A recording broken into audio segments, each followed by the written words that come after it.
Mark, how did Marcus look today given his travel schedule? And was there any concern that everything he did last week might take something out of him?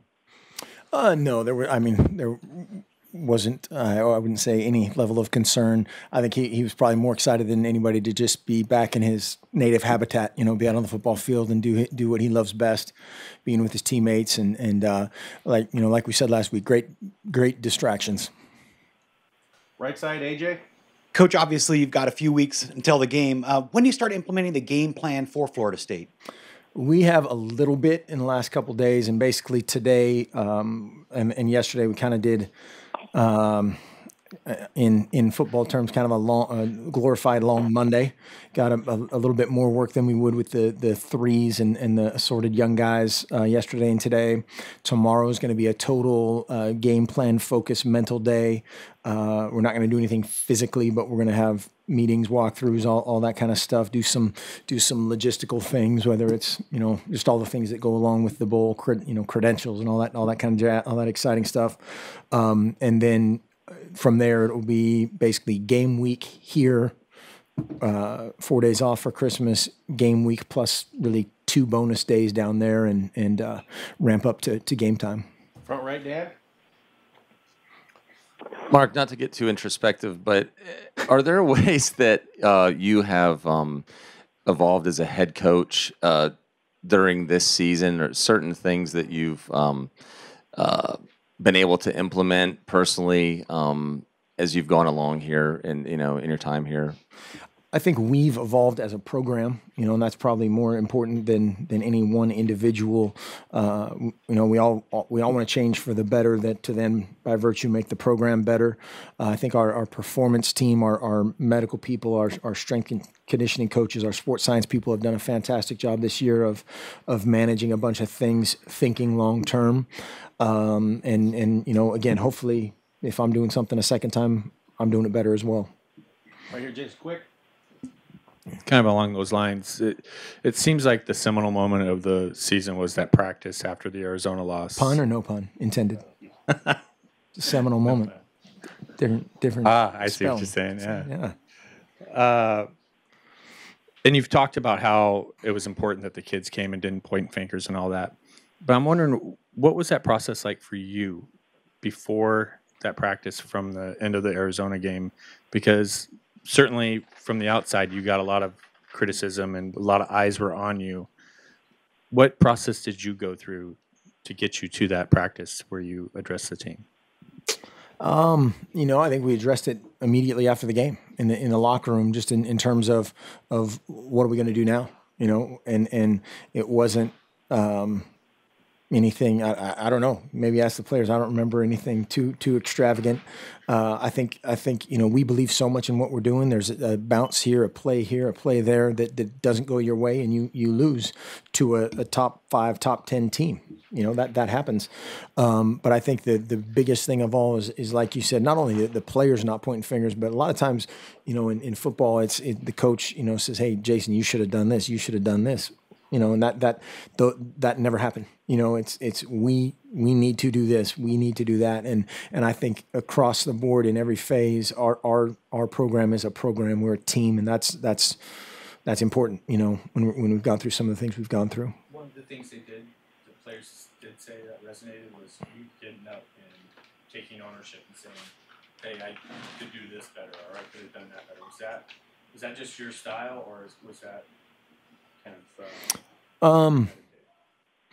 I don't remember meditating over it or premeditating it. I think in general, I firmly believe that bad stuff belongs to the coaches, and the good stuff is because of the players and the assistants, and that will never change. And that's I think that's just how I'm wired, and that's because it's true. We have to coach them. People say execution on the players. You got to coach it. You got to coach every phase of it, and then if those guys think it's because of them, then they're going to be better. Down the road, and everybody benefits. But like I've said before, you don't want to really find out how great you are coming back from that stuff. But our guys handled it great.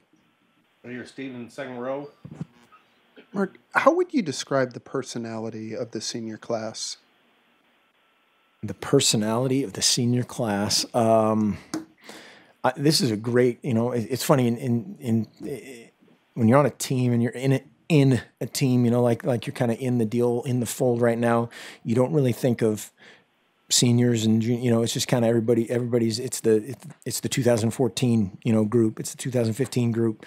But certainly there's a bunch of very special guys for very different reasons, guys that have taught me a ton, guys that hopefully we've given them something that has made their life better. I know that's taken place, in whatever realm, academically, in their position rooms, in the football phase, all those things. That there's a lot of special guys that will, never forget. Absolutely. Personality. I don't know. Let me think about that one for a couple minutes. I'll get back. I'll get back to you. Front left, Ryan. Mark, could you give an update on Farrow? Will he be back next semester, and is there a chance he could be with the team during this game at all? That's all to be determined, and literally to be determined. There's a couple different long-term scenarios that we're gonna just see how it plays out. Obviously, we'd love to have him back as soon as possible, and if that was in the best interest of everybody, then we'd do it. He did a great job of finishing up academically, and so far so good relative to everything else. Front right, Dan, right here. Mark, do you know Gary Anderson at all, and what was your impression of his move to Oregon State? I don't know him great. I know of him. We've met before, and he's had a ton of success. But yeah, nothing is shocking and surprising anymore. Whether it's hirings, firings, moves, either suspected or unexpected. But no, he's a great coach. Right side, Tyson.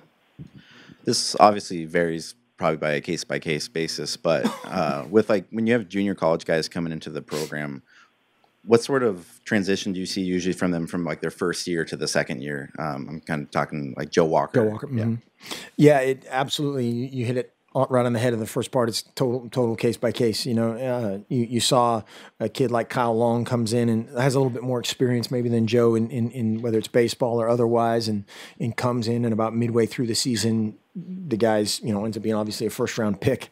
And some guys, it's just maybe their mindset when they first show up and kind of feel their way through things. And, but Joe's always been one of those guys, just being around him, you root for him, and you want a guy like that. Sometimes he's a great guy, really fun guy to be around. And you just want him to come out of his shell in every way on the field. He's always played hard. He just kind of, fitting where he's supposed to be every time and doing all those things all the time.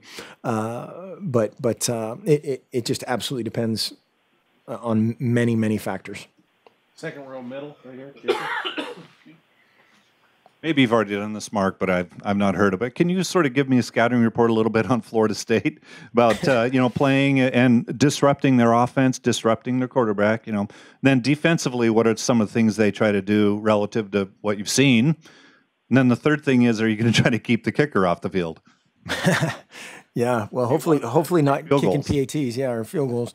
When you get to this point, you're playing an exceptional team, and they are absolutely that. They are very talented. They're long, athletic, physical. Defensively, they're I'm trying to think of a comparison, kind of a combination of Michigan State, of Stanford, of Arizona. They do a bunch of stuff up front. They're very multiple. They do a lot in terms of they can base out of a 4-down front and play kind of that package. They can base out of a 3-man front with a bunch of different blitz combinations, and they have them and Stanford are probably the most varied from a coverage standpoint that we see. But yeah, and then whether it's the corners or the back, they're just freakishly athletic. Goldman obviously is kind of the guy that gets most of the headlines up front, but they've got about 7 guys that play a ton that make a bunch of plays. Offensively, obviously Winston gets the pub, and deservedly so, but then they've got 2 tailbacks and 3 wideouts, and Nick O'Leary is a phenomenal player, and then a couple All-American offensive linemen. So other than that, just kind of your normal garden variety number 1 team. Front, Jason Quick. Mark, I think nationally, most people, when they hear spread offense, think of passing, but you guys just led the conference in rushing for the 9th consecutive season. What is it, or what's different about your guys' approach to running in the spread offense? I think that's one of those terms, kind of like West Coast offense. West Coast offense was invented by guys in Ohio. So where's that? I'm not sure where that coast is, but there's a bunch of different styles of quote unquote spread. There's the old run and shoot days, I think, became known as the spread, and then whether it's Mike Leach or some other derivative of that, maybe the modern day spread version of that. And then there's a ton of teams that run the ball effectively out of a spread deal, whether it's Ohio State or the Florida teams with Tim Tebow. That was definitely a style of spread, and Mississippi State does that some. Baylor, and then everywhere in between. But our whole deal, like everybody that does it, is we're trying to get our athlete in space against their athlete and try to win. Don't make me regret this, Peach. I want to take you back to the Civil War. Tell me what was going through your mind when you saw your starting quarterback hurdle a defensive player. I didn't really see that until after the game, so nothing went through my mind. Like some people would say is about normal, nothing going through my mind. But in terms of as a coach, do you like to see that? Was it a dangerous thing? We just don't think that way. I mean, you can try to coach guys up to again manage contact and slide and all those kind of things, but you can't hope every single play that your name of the position doesn't get hurt, or you'll die of an ulcer. So you didn't see it at all? I saw it kind of occur, but I didn't really see. I saw the pictures afterward, which were cool, but I didn't see the right here, Austin. actual deal. Mark, probably not top of mind for you right now, but your alma mater plays for the NAIA Second national title. Absolutely. What do you think about when you think back on your time at Southern Oregon? I threw a lot of picks and had a lot of fun. Had a great experience. It's a great place. Ashland's a great place. Southern Oregon's a great school. And yeah, it's phenomenal the job that Coach Howard's done, and Matt Sayer, the athletic director there, is a friend of mine, very good friend of mine, and it's been really cool to follow those guys. So Friday afternoon will be definitely recorded. Try to see it. We have some meetings scheduled for that time. Some jerk scheduled those meetings, so we might have to work around them. How did your time there influence you in terms of wanting to become a coach? Did it at all? Oh yeah, I'm sure on some level, absolutely. There are a bunch of coaches that you play for that you're influenced by in different ways, but again, just nothing but good memories of those days. Tyson? Do you see anything different in the way that Winston's played this year compared to last year, or maybe teams are defending him differently? Because I mean, if you just on a 100% stats level, it's not nearly as impressive as it was the year before. Mm-hmm. When you look at like interception to touchdown ratio.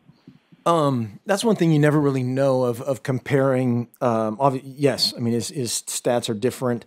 Early game production is different. But when we don't have the luxury of knowing, okay, whoever Clemson played them this way last year and this way the year before, and now it's that much different. Or leading up to that game, how they defended people, and a lot of times against a team like Florida State and their talent, they're going to do something a little bit different, or those guys are going to have their best. I've said this many times. Those guys are going to get every single team's best shot. They're going to have their best week of preparation.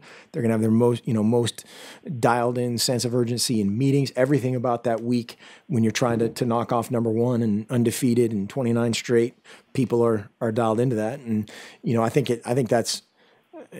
It's been that much more impressive to how they've been able to come back. And usually it's him making a couple plays down the stretch.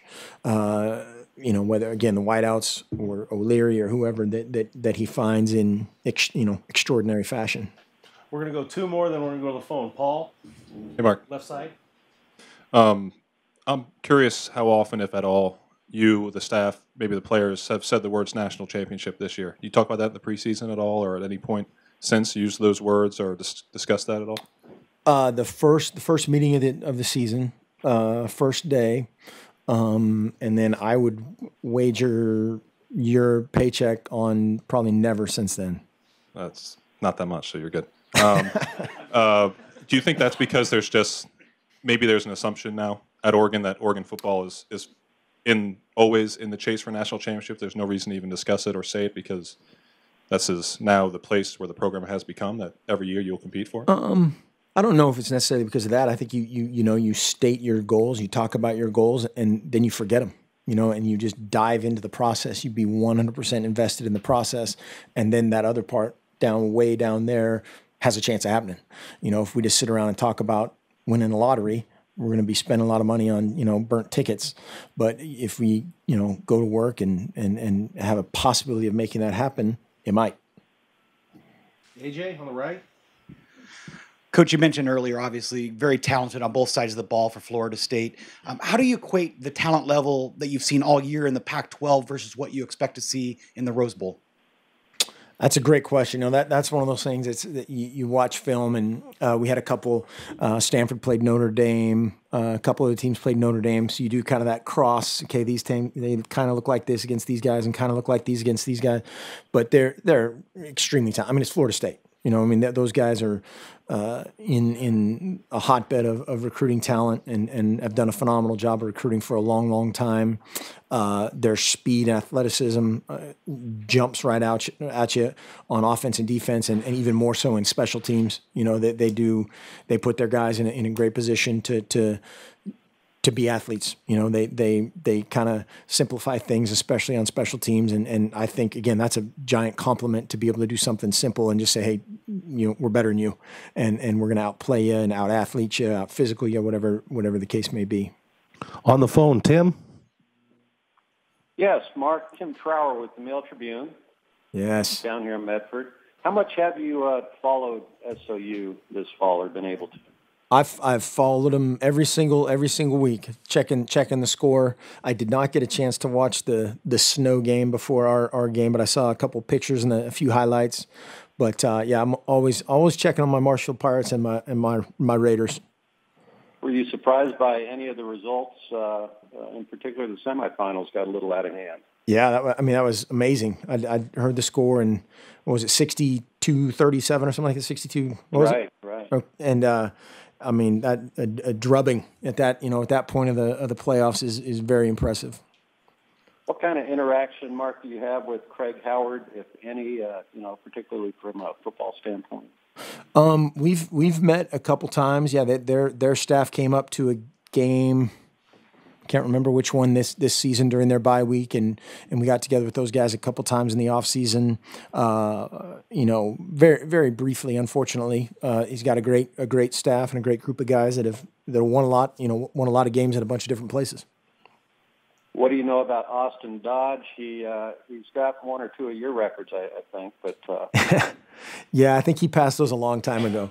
We didn't throw it quite this much, or maybe we didn't win enough games to get that far. But no, he's. I actually talked to. I haven't seen him this year, but I've talked to a couple of NFL scouts that have mentioned him as a potential guy down the road. And anytime you're doing that at that level, it's impressive. We had the good fortune or the misfortune to play against John Kitna when he was at Central Washington, a guy that obviously did a lot of things at the next level. So it's possible, and wish him nothing but the best. Right. Now, Mark, what was your highlight as a player for the Raiders? You said it right. I think there was one highlight.